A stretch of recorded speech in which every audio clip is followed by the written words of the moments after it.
एक गांव में एक महात्मा जी पधारे जो बहुत ही पहुँचे हुए हैं। उनके दर्शन के लिए सारा गांव उमड़ पड़ा और कुछ ना कुछ भेंट लेकर जा रहा है। उसी गांव में एक गरीब मोची रहता है और वह विचार करता है कि जूते गांठने से जो पैसे मिलते हैं उससे अपना गुजारा करता हूँ।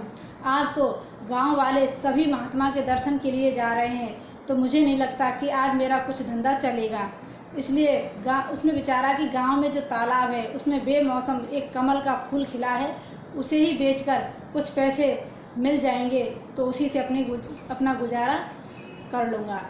तो वह उस कीचड़ में घुस जाता है, उस तालाब में घुस जाता है और एक पत्ते पर उस पुष्प को रखकर बाहर आता है। जैसे ही वह बाहर आता है और एक सेठ वहाँ से महात्मा जी के दर्शन के लिए जा रहे थे, तो उन्होंने विचारा और कहा कि ये पुष्प तो महात्मा के चरणों में चढ़ाने के योग्य है। तो उस मोची से पूछा, क्यों भाई ये पुष्प बेचना चाहते हो?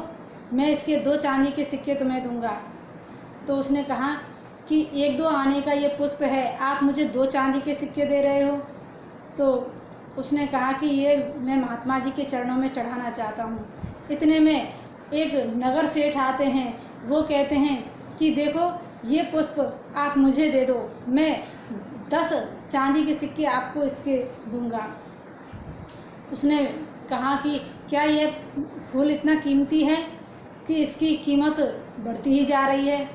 कहा कि देखो ये फूल तो कितना कीमती है ये तो मैं नहीं जानता, लेकिन इसे मैं महात्मा के चरणों में चढ़ाना चाहता हूँ। बहुत ही ये खूबसूरत पुष्प है, इसलिए आप 10 चांदी के सिक्के ले लो और ये मुझे दे दो। ये बातचीत जब हो रही थी तो इतने में राज्य के मंत्री आते हैं और वह पूछते हैं लोगों से कि ये भीड़ क्यों जमा है, क्या बात हो रही है। लोग कुछ कहते, इतने में ही राज्य मंत्री की नज़र भी उस पुष्प पर चली गई। कहा कि देखो ये पुष्प आप मुझे दे दो और मैं इस पुष्प को महात्मा के चरणों में चढ़ाना चाहता हूँ और इसके लिए मैं आपको 100 चांदी के सिक्के देना चाहता हूँ। अब तो उसने विचारा कि 100 चांदी के सिक्के इस पुष्प के।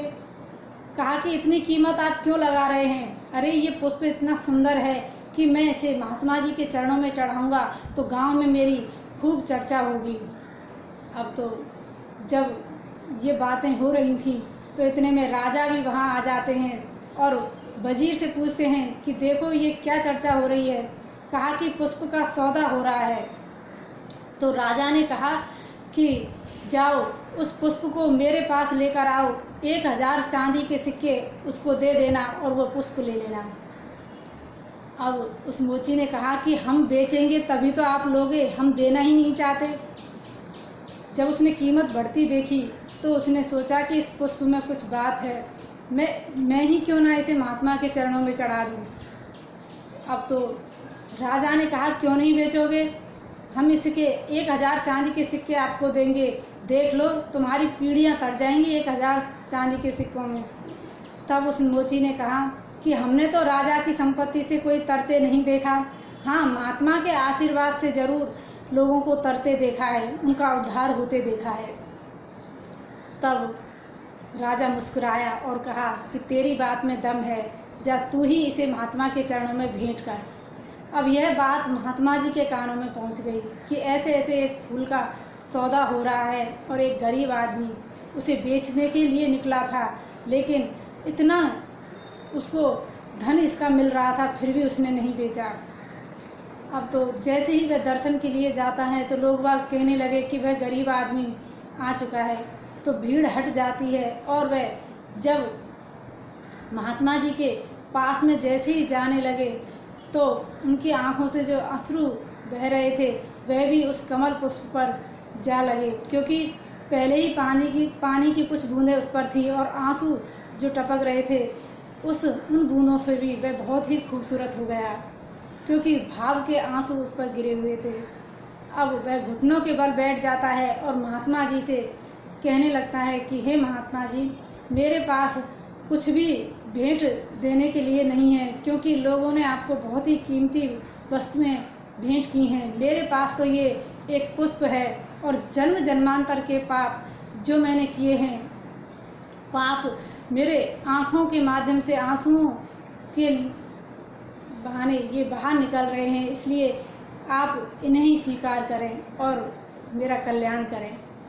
जब ये बात सुनी तब महात्मा जी मुस्कुराए और अपने शिष्यों से कहा कि देखा, बड़े बड़े राजा भी जो पूरे जीवन में नहीं कमा पाते, वह इस एक गरीब आदमी ने एक पल में कमा लिया। क्योंकि जहाँ श्रद्धा होती है, जहाँ विश्वास होता है, वहीं ईश्वर का निवास होता है। इतनी कीमत लगने पर भी इसने ये पुष्प नहीं बेचा, क्योंकि इसने जान लिया कि महात्मा के चरणों में इसे भेंट किया जाएगा तो मुझे कुछ न कुछ अवश्य मिलेगा, और ऐसा मिलेगा जो वह संसार से हटकर होगा। तो वह उस पुष्प को चढ़ाते हैं और महात्मा जी उन्हें आशीर्वाद देते हैं। कहते हैं श्रद्धा से बड़ा कुछ नहीं है। जहाँ श्रद्धा है, विश्वास है, वहीं ईश्वर का निवास होता है।